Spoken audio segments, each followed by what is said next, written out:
Welcome back to GaleForceWins Season 2.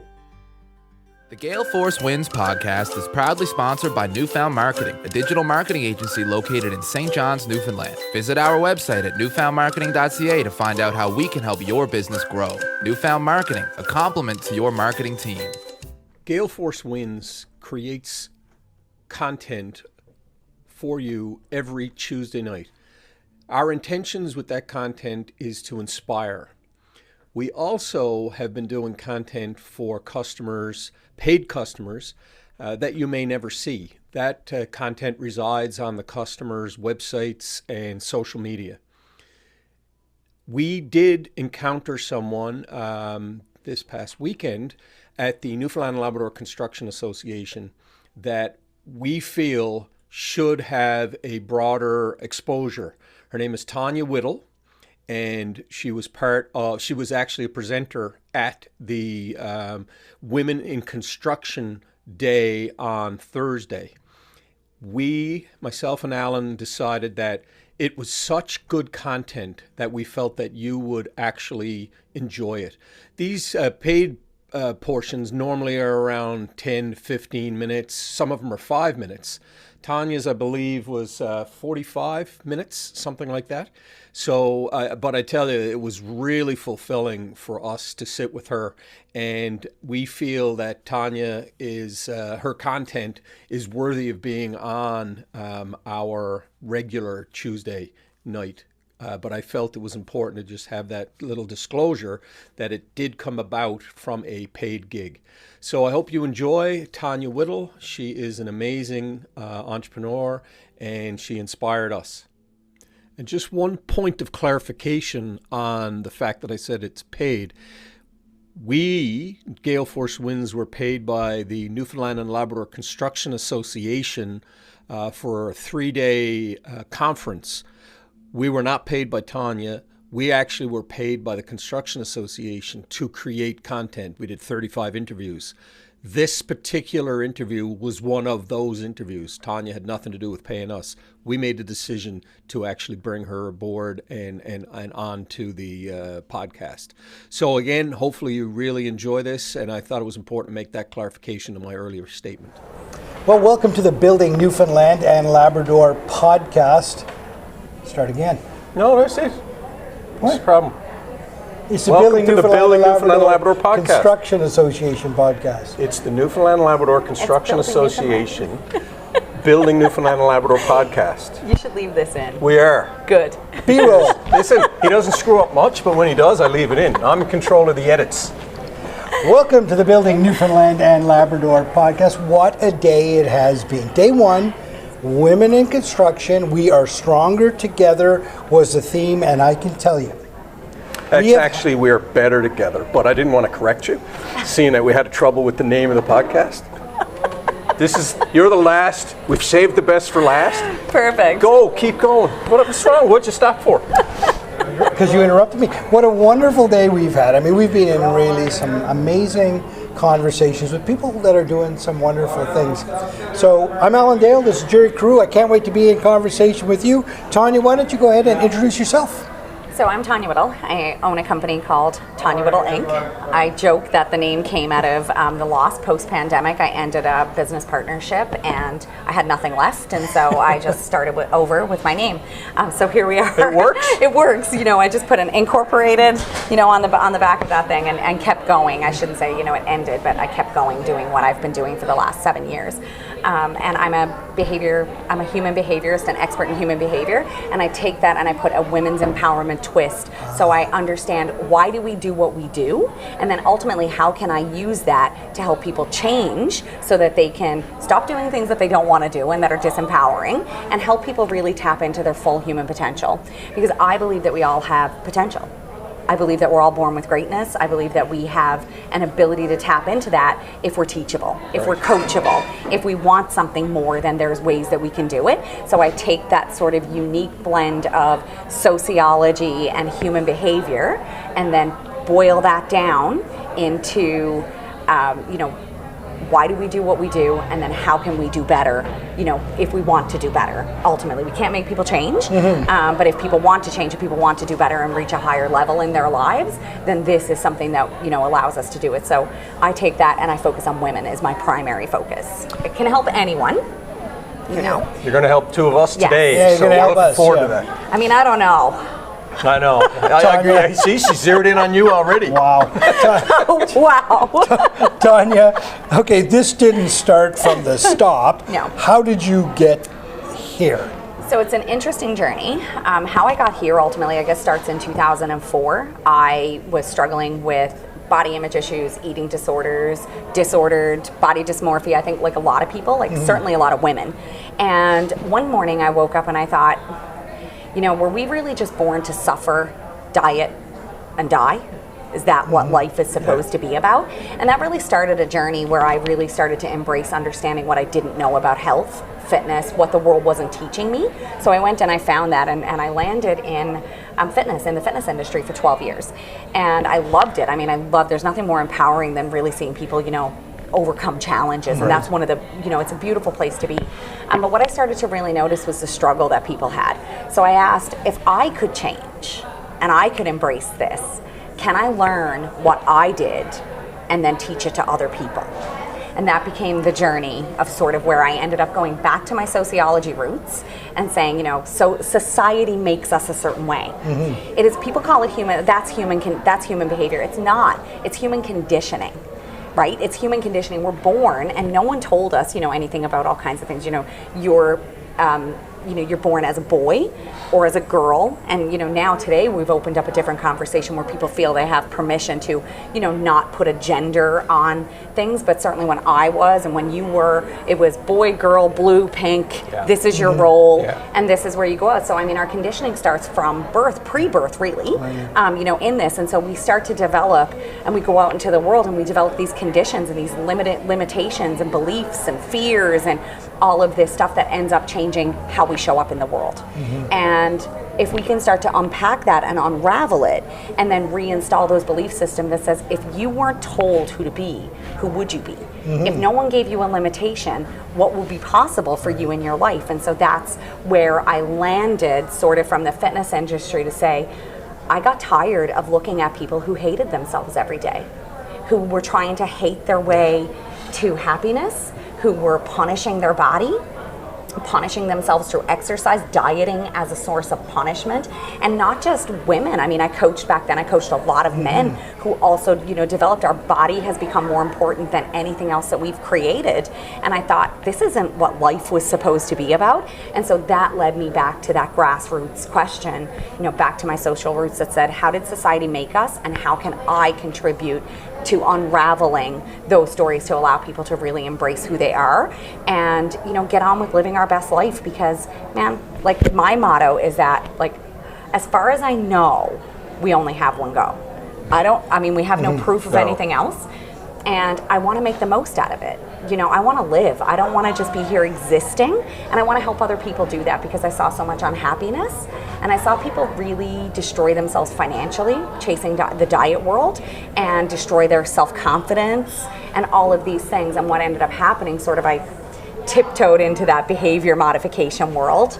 And then it became very clear that this problem wasn't just about health, and it wasn't just about our weight and our body. People started asking me, hey, can you help me with this? Can you help me with that? And so it sort of organically grew into a place where it became more focused. From my business focus is more about women, but it really focused into, the journey of how we can unravel who we are not so that we can find who we really are. That's sort of the Coles notes, I guess, since 2004. That's brilliant, right? But just the sheer fact of, to use your words, if you weren't this, what would you be? That in and of itself almost empowers you out of the gate. Yes. Right? That just gives you the, oh wow. All of a sudden there's some visioning happening.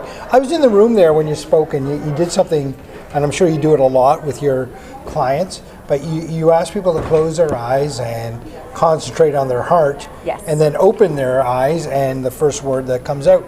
I did it. Oh. So I did it I in love the room. this. Oh. I did it in the room, and Yes. it was magical. It was kind of like was you that just. your word? No.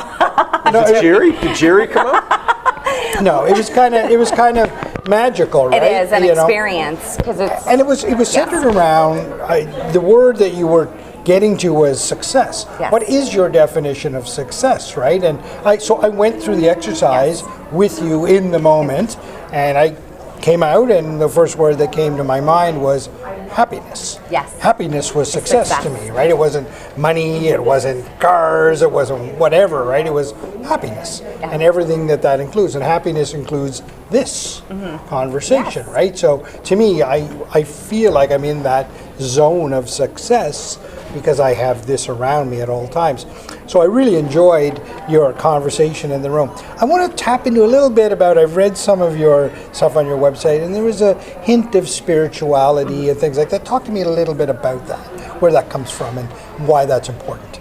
Well, and the experience that you had, you just said it was very magical. Yeah. That is spirituality. You know, 100%. one of the biggest challenges that I think on my journey of uncovering who we are as people, and ultimately the question that I started asking that led me, you know, all around the world training under some of the biggest names in self-help and industries and intense with shamans in the jungle and, you know, all of this. I was willing to do whatever it took to really unravel this. And during that I realized is that to be human is to be spiritual. And unfortunately, we live in a world that, you know, was hijacked by mainstream religion. Religion and spirituality are two different things. And you can believe in something bigger and some universal, people call it God, people call it universe, people call it all kinds of things. Kismet, you know, synchronicity. There's words that we put on everything. And ultimately, what I realized during that journey was, you know, to be human is to be spiritual. To be spiritual is to be human. And what I realized in that work was that the spiritual piece didn't have to be weird or, you know, oh, you know, am I chasing God or chasing, you know, people, you know, get concerned sometimes, you know, in our modern world, like they go, what's this really about, right? The woo-woo? Yeah. Or, you know, even beyond that, for me, when I first would have heard it, I mean, I was raised Catholic and didn't want to be like, oh, you know, am I born again? Like, is this what this is gonna, is this, I really didn't understand it and didn't know. And then when I started sitting in these circles with people, we were having conversations about being good people. Right. We were having conversations about what does your heart tell you is the right thing. You've created this podcast and you're having an incredible experience. You're meeting incredible people and you're bringing voices to people who otherwise wouldn't have those voices, you know, that are out there. That's a spiritual experience because it's coming from your heart, and our heart is that connection point to it. And so for me, the spiritual piece is not, it took me a little bit to get into like out of my head and my own narrative about what it meant and what people might think or, you know, those kinds of things. But then I just went with it and I realized it's only going to be what I make it be. And so that became something that I realized is that, you know, this isn't about religion and it's not about any of those things, but it's about who we are as a person, ultimately who we were born to be. And so that became, you know, the experiences that I found. Tonya, it's interesting, Alan, you're talking about narratives. You know, Alan and I are on an incredible journey with this podcast, but there still is an internal narrative. There's days when I get up and I'm like, what am I doing? Am I crazy? Are you still having that as well? Absolutely. And what do you do to deal with it? Well, there's a few things, you know, ultimately you have to stop listening to it. Yeah. It's a liar. So when you ask about the spiritual experience and, you know, what does that piece have to do with it? Our head is our conditioning. Our heart is our human behavior, our human nature. People say, oh, that's human nature. It's not human nature to bully each other, to hate each other, to fight, to kill, to, you know, put each other down. That is not human behavior or human nature. That is human conditioning. We learn that in our world. And so when you think about these experiences that we're having, why the experience is so magical when I take people into out of their head, you know, walk through the forest, go into, you know, and I do this in a way that you can feel it's happening. You know, you feel that earth rising up to meet you, you feel the air and you feel all of it, you really feel as if you're there. And in that experience, it moves you into your heart and it actually creates synchronicity between, there's all kinds of science behind this. So it's less, you know, what I like to say now is science is proving the mythical true. So this is sort of a really cool time to be doing this because there's actual scientific, you know, synchronicity between the head and the heart and when we get them working together. So when that experience happens and we go down here, now your purpose becomes clear, the word that you're seeking. So that's a practice that I do to stop that narrative. Is that the narrative is fear and the narrative is conditioning.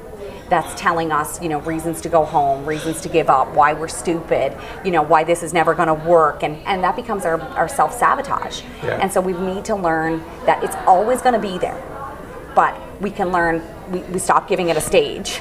Yeah. Don't give it a platform, don't. One of the things I do like to do first is I do like to give it a platform. I like to go, hey, fear, or hey, this belief system that I have. I actually have a process where I say, I write a letter with it. Dear fear, what are you trying to teach me? What are you really afraid of? These are the experiences that I take, my clients and myself on, as we do this. So I'll say, let's get in bed with fear. So first I want to give it a stage. And then I want to bring it up and I want to find out what it's here to teach me. Because it's teaching you something. You're afraid for a reason.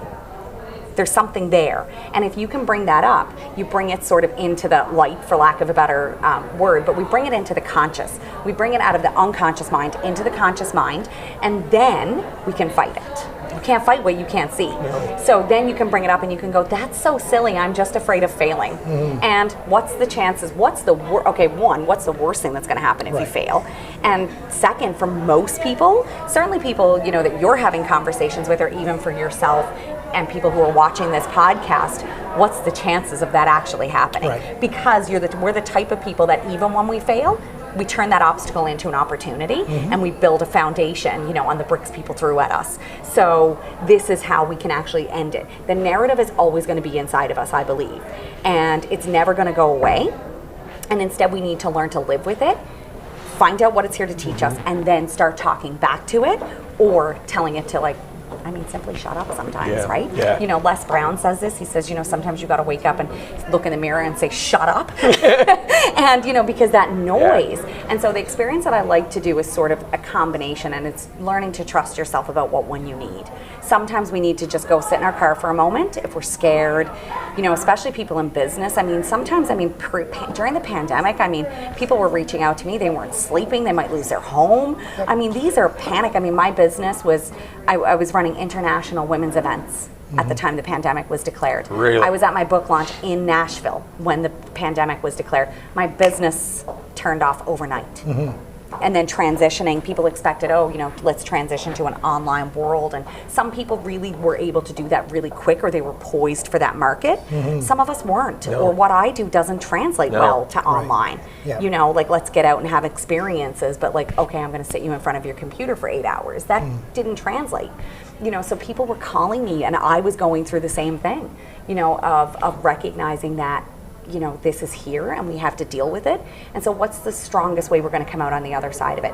So the voice is always going to be there. You've got to find out what it's trying to teach you, what you're scared of, deal with the fear, or sometimes just quite simply tell it to shut up. Yeah. Or the third one is do the hand heart, or the heart breathing that I taught today, which is just sometimes I put my hand there because it's just a visual thing, or just take a few breaths as if you're in your heart, and then it settles your nervous system. And from that place, then you can hear a little bit more of your own authentic voice, which is going, you know what, you know how to do this, or it's gonna be okay even if it's not okay. Right? You're gonna be okay because you know how to do this, and you know how to build this because you know who you are and you know what you're capable of. And that's the power of sort of bringing it in here and recognizing that we're never gonna end those voices. We've been conditioned with them, and the outside world is constantly giving us reasons to find them at a deeper level. So it's learning to navigate and not listen to them. They're not true. Tonya, wow. Great. Sorry, I went off there. That's all right. I'm going to go write a letter to Fear right now. You continue the podcast. Love that, by the way. A great explanation, and I love one line you had in there. The bricks that people throw at you just become the foundation to build on. Fantastic, and great words for sure. Okay, explain to me the connection with the Newfoundland and Labrador Construction Association. You're empowering women, I understand. Today is Women in Construction Day. Explain to me how this relationship formed. So the relationship formed, which is, always really exciting to get, into new industries. Last weekend I was speaking at a healthcare, place, and a lot of these conversations, when you say the bricks people throw at you, 7-8 years ago, people were sort of, especially when you brought in the spirituality piece, or, the letter to fear piece. There's a lot of people who made fun of some of those things, right? And I didn't care, because for the first time, I built that inner sort of resilience to know that they're not the people who matter. Right. They're not the people I can help, and nor am I trying to help them. So I just kept going. And so what's happened, I think, is like everything organic. Someone opens a door, and then another one opens, and another one opens, and another one opens, and you just keep going. Right. You just keep saying yes to the experiences that feel good. And so I had, a person who was doing all my marketing and the firm that was doing the rebuild. When I said, hey, I have this thing called Tonya Whittle Inc., could you brand this for me? And then that person came to a few of my events because they really wanted to see what I did, and their mind was like, oh my, so she was mind blown over this, and then started to open more doors to people. So Rhonda Neary at the NLCA was one of those people, and when she came, her and I had a conversation. She listened to a bunch of my podcasts, and then she just called me and said, I need to have a meeting with you. We are having a Women in Construction event, and I need you to have these conversations, because the question that they asked me when they posed, for me to come and be the speaker here, was, look at the wall behind us, and out of all the years, there's 2 women on that wall. Mm-hmm. Where are the women? Yeah. Why aren't more women stepping up? Why aren't they putting their names in positions of power? So that became the connector, and I had the answers to that. Most people don't know today why women are consistently paid less. Mm-hmm. People don't know that. The reason is because they don't ask for it. Right. We're not asking for seats at the table. We're accepting, positions in the back of the room. For a very long time, women had to bring a folding chair to the table because there wasn't a space. So we had to bring our own chair and pull it up and force our way in. And then they put a chair at the table for women. And then women started building tables and building rooms. And now here we are today with an entire day added to a conference just for women in construction. Right. So the connection was with Rhonda recognizing the conversation that I was having and saying, this is the gap that we have never been able to answer. And that was how that relationship formed, and that I came here today to be able to have this conversation with 120 something women, but then also all the men. You've been a part of it. You've been a part of the conversation. Several men were here and all came up to me to say it was such an interesting perspective shift that they just had never thought of. And that's our unconscious bias, right? That's there, that until we hear something different. So that became the part, is that if we're going to really grow these industries, male dominated industries, it has to be more than a folding chair at a table, and it has to be more than getting your foot in the door. It has to be welcoming women to a higher stage and to positions of power in these organizations, because we have something to offer. Right. There are industries that have not yet formed. There are businesses that have not yet formed because women's voices are not at those tables. Some of the greatest projects in some of these industries are not yet here, because when you bring and have conversations like we're having, bigger things come from those things when we can collaborate and have different perspectives. And not just women, we need to start putting more minorities, people of color, more indigenous voices. We need to start elevating these people into different positions. And the question becomes, but the space is open and they're not putting their name in. Right. So it's not just let's open the door, because the door is open but people are not showing up, and that's where I come in. Right. And that was my role, is to help people overcome these narratives, these blocks, these disempowering experiences, or women's long-term and human conditioning that is making us afraid to put our name into these places. So just speak up. Just speak up. Oh, it's a great perspective, and I watched a little bit of it, and that makes perfect sense to me now, because I walked in midway through it and I was like, what's the direction? And now I get it. It's completely perfect. I mean, you must be so inspired when you see an association that's as big as it is and as established as it is, reaching out and saying, I need some help. Yes. That must make you feel good. Absolutely. Because it's not, the way that we did things doesn't exist. Right. Now, it wasn't going to exist anyway, but the pandemic accelerated that. Mm-hmm. And so our systems and our infrastructure, the way we did things, is crumbling underneath us. And the way that's going to be forward, we need to build something new. It doesn't exist yet. Mm-hmm. And the only way we can do that is when we really begin to collaborate and have different, more empowering conversations. And people have to understand our history to understand our future and where we're going to go and what we're going to be able to create from that. So it's incredibly inspiring, because we can have conversations all day long, but it's not until corporations and, massive healthcare foundations that are calling to have a bigger conversation, that's where the change happens, is in these kinds of rooms, because these are the people, the policymakers, the lawmakers, the people who have the ability, like today they just announced pay equity, right? Because we're saying women are not getting paid as much because they're not asking for it, but they shouldn't have to ask for it. There should be a transparency. It's shocking to me that was only announced today. Yes. Yes. Frankly. And it's across the board, many people don't. And so if we're not aware of sort of the statistics or what's actually happening, that less than 8% of women are still actually getting business funding and venture capital. Wow. I could have a really, really incredible business idea, and you could have a terrible one. Right. And you are still more likely to get the money than I am. Wow. And I have been in business meetings with women in funding 2 years ago who were asked if they had a partner to support them. Really? In big banks. So we're still really our systems are deeply entrenched and embedded in this.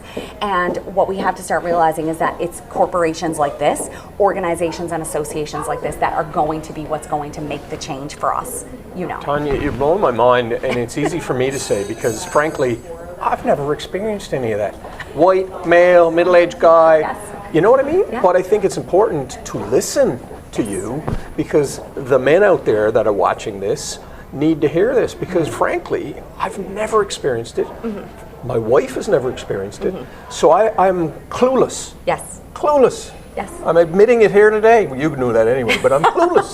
Right? But this is also how the conversation, happens. And this is why I always say to people, it's not just women's empowerment work. Obviously, these conversations work for anyone. We all have an inner narrative. We all have blocks. We all have these things. It's not just about women. Right. I really like the component of adding, the women's empowerment to my work.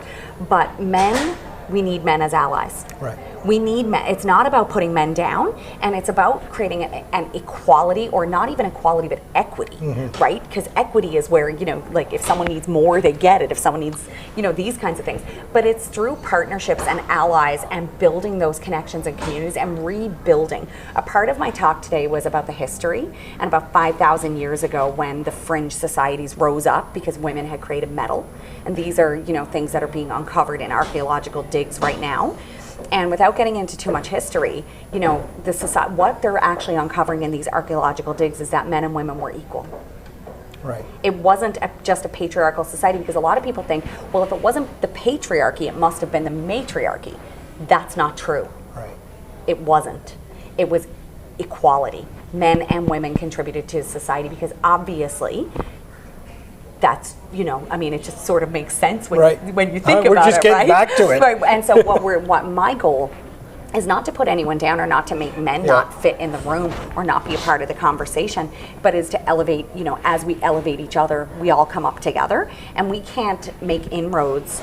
The NLCA wouldn't make inroads like this if the men at the table weren't willing to have these conversations, to open the doors. And so men like you admitting that, I need to be a part of this conversation because I've never heard it, is how we continue to move forward together, not just, saying, oh, well, this is just for women, or this is just for men, or this is, any of these things. That's how we create the change. I love that. And just one more point. Frankly, sometimes it does feel like some women are trying to put men down, and I've felt that, and then I'm like too afraid to say a damn thing because you're backed into a corner. But I love listening to you talk about it, the way you articulate it. Just it's clarifying things, frankly. Absolutely, there is. Just like there's men who are out there who absolutely don't want women at the table. There are, we're at the construction. You can bet your bottom dollar that there are men who do not believe that women should be in the industry, and they might not say it, but they're thinking it and they're feeling it. And they stopped the video about 10 minutes ago, right? Those ones. Yeah, they did. They probably didn't turn it on. No. They'll be here for tomorrow, right? But they're not the audience. But they're not the audience, Right. And sometimes it's the men who are the allies and that are sort of speaking up. But there absolutely are women, and there are women's organizations that want to put men down. And yes, what I talk about is we need to end the patriarchal systems that only support one type of person in the world, but that doesn't mean that we put men down. And what we need to do is we need to recognize the difference in those two things.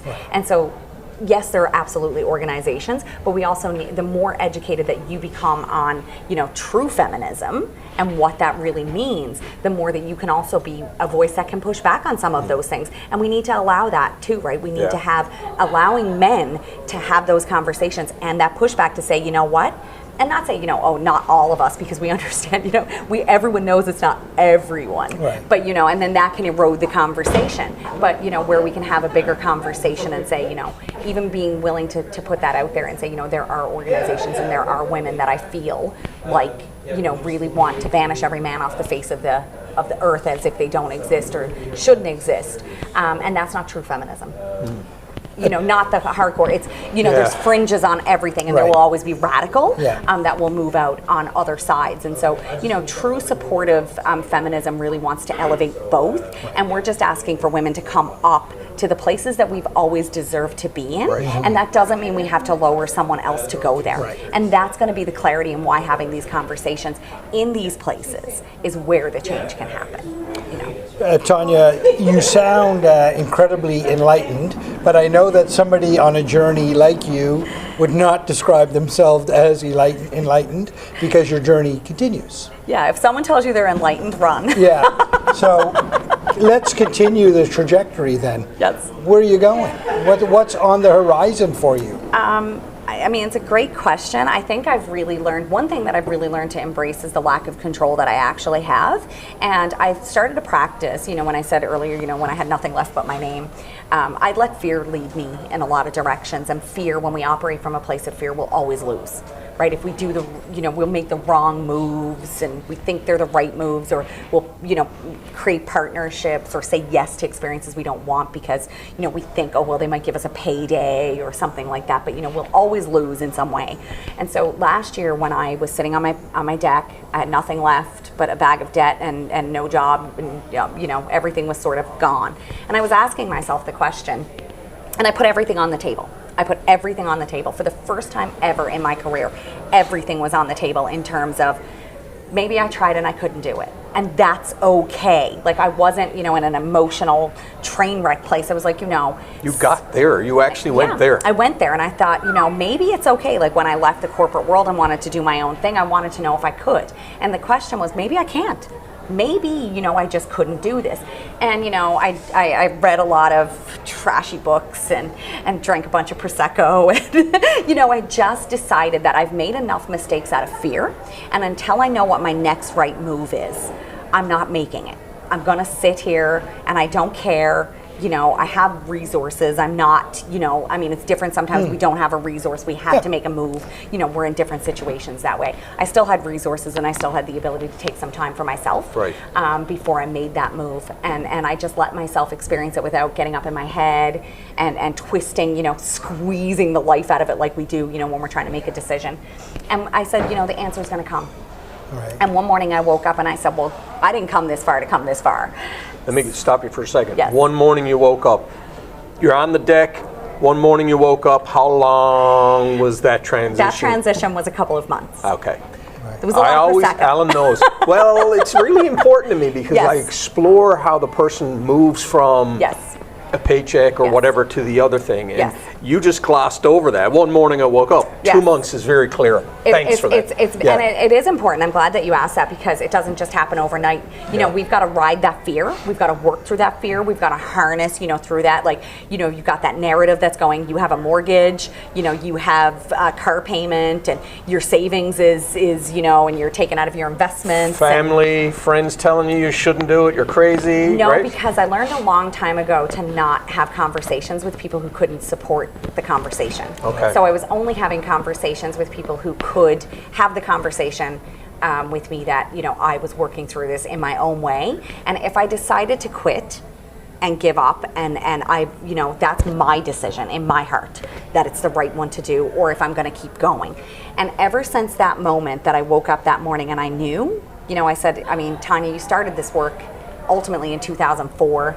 You know, there's ups and downs. We're going to ride things. We always want the trajectory of success to be A to Z, you know, and then, but it never happens that way. There's a bunch of squiggly lines. There's some failures. There's some poor decisions. You know, there's some Prosecco, or maybe too much Prosecco, or, you know, whatever. And there's a lot that happens in that.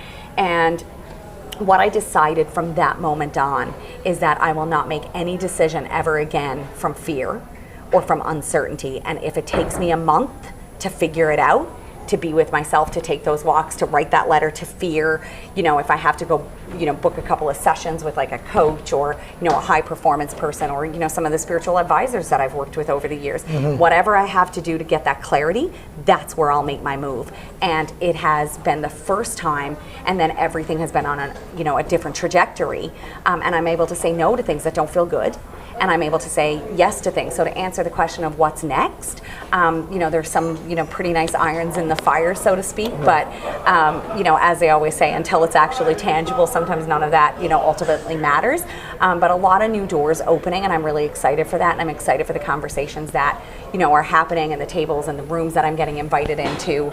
So I think what's next is hopefully to just continue building this conversation, and, you know, never take it for granted that whether it's at the Dollarama that you're having the conversation with someone, or, you know, that you're in some of the top levels of government or biggest industries or some of the top level CEOs in the country, that every conversation, you know, adds to the conversation that we need to have. And so that's my goal, is to just keep going, and keep letting those doors open, and only make the decisions that feel good, that feel right, not necessarily good, because right and good are not always.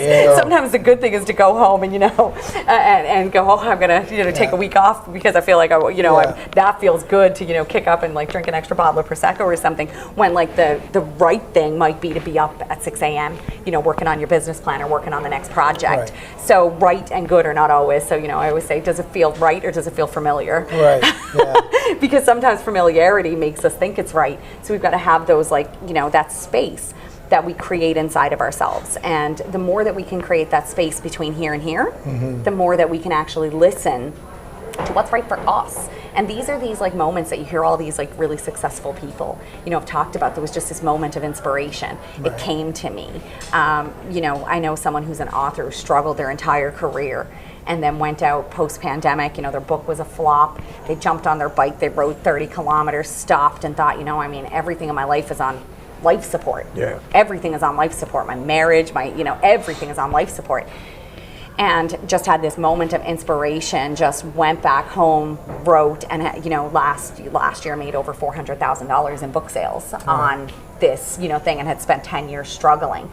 So it's these moments that we can, you know, when we learn to self-reflect, but create the space between our head and our heart, and just, you know, trust those moments of impact, those little things that come that sometimes don't always make sense. And we go, you know what, this feels right. Something about this feels right, so I'm going to follow it.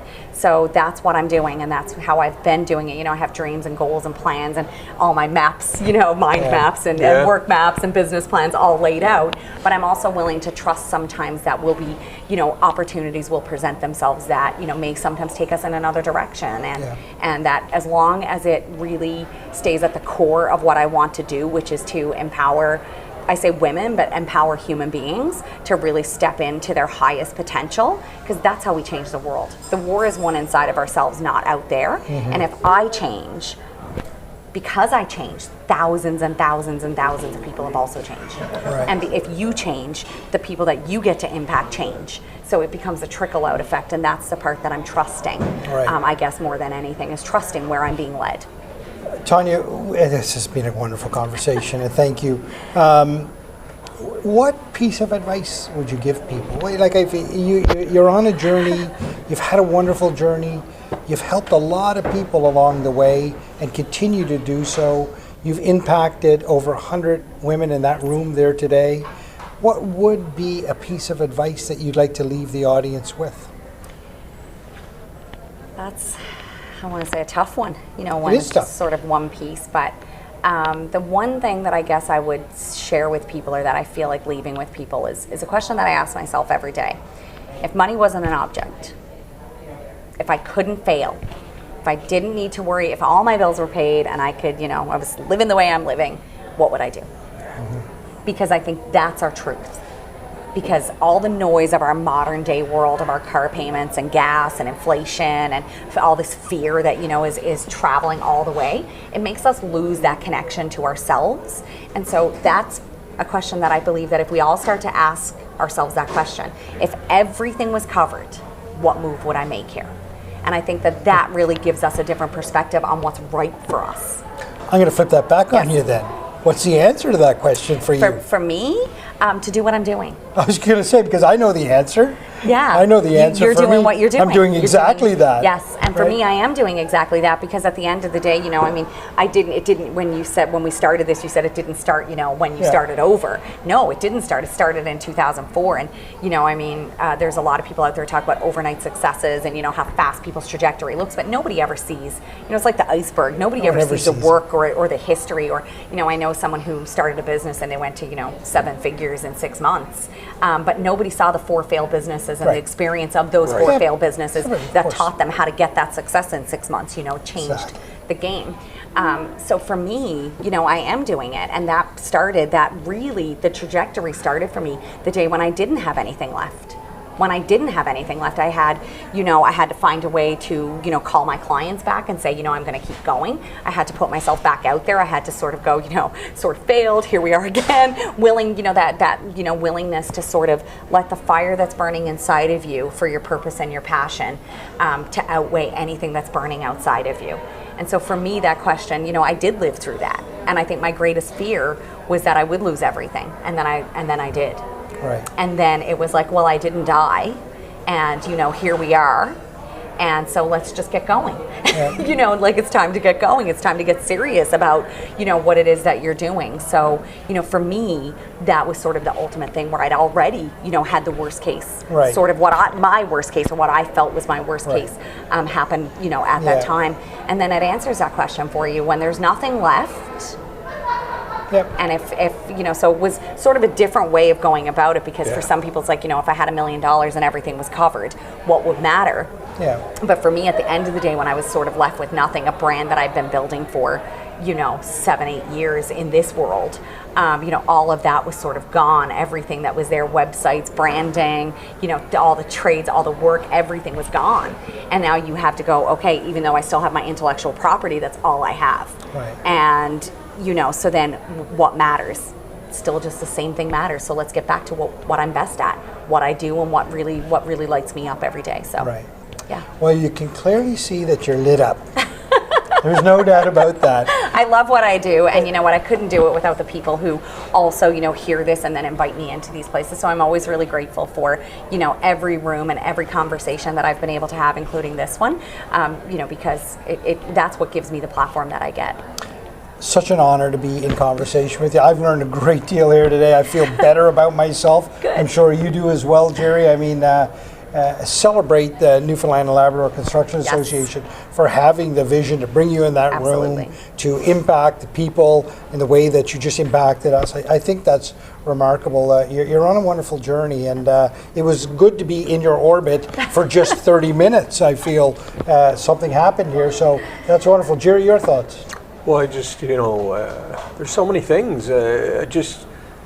I'm not speechless very often, but I will say this. We were lucky enough to see a lot of the ladies come out of your session, and they were lit up. So, we watched them over talking to you. They wanted to talk to you. Yes. So clearly you connected with a lot of people today. And through this podcast, I think you're going to connect with a whole lot more. And it was just a pleasure to have you on here. Thank you for taking the time at the end of your session to come and sit with us. Thank you for having me here, and I can't wait to see that letter to fear. Yeah. Do you want to read it? Yeah. Okay. Out loud on the podcast. If you want to share it with Read me. it out loud on the podcast? If you want to share it with me, and then I'll tell you what to do with it. It's funny you say You just got a free counseling. I know. But Not it's funny. counseling. When Alan and I start like this to make sure people podcast, know. vulnerability is something we talk about. And Yes. we have been vulnerable. Yes. I'm not sure that I will read out that letter on this podcast. Okay. I might. But you But I know, don't. it doesn't even have to be on the podcast, because if you want to share it and then you send it, I can give you some tips of what to do with it. And you don't even have to share the actual letter. I always tell people, whatever these vulnerability letters that you make, burn them. Yeah. Get rid of that. Because you don't want to keep the energy, and you just want to, say it's about releasing the charge experience. So you can just get rid of that, safely set it on fire, or tear it up, throw it in the garbage, flush it down the toilet. These kinds of sort of things. But the most important thing is that when we address it, and then what we're going to do about it. That's the thing. So we want to find out what it's here to teach us. So if you want me to do that, I'd be more than happy to do that. Well, it's funny, you talked about your training, your 2 month, trying to come up with what to do. It's taken me 30 years to get to this point with this fine young man next to me. Anyway, it's, so in 30 years, I'll hear from you. When possibly. You're like 40, you'll be 40 thank then. you. Yeah, that's right. Well, Anyway. another wonderful edition of the Clue up the Newfoundland and day. Labrador. What's that? Clue up the day. Sorry, Yes. cutting them off again. The Building Newfoundland and Labrador podcast. What a great day. You finished off the day for us today. So happy that you could be in the conversation, specifically around women in construction. It was a real nice cap to the day. Thank you very much for sharing your journey with us and some of your experiences with us. I think it's going to make a difference. And thank you to the NLCA for having the vision to bring you into the conversation. Thank you. Thank you for tuning in to GaleForceWins. That's GaleForceWins, WINS.com.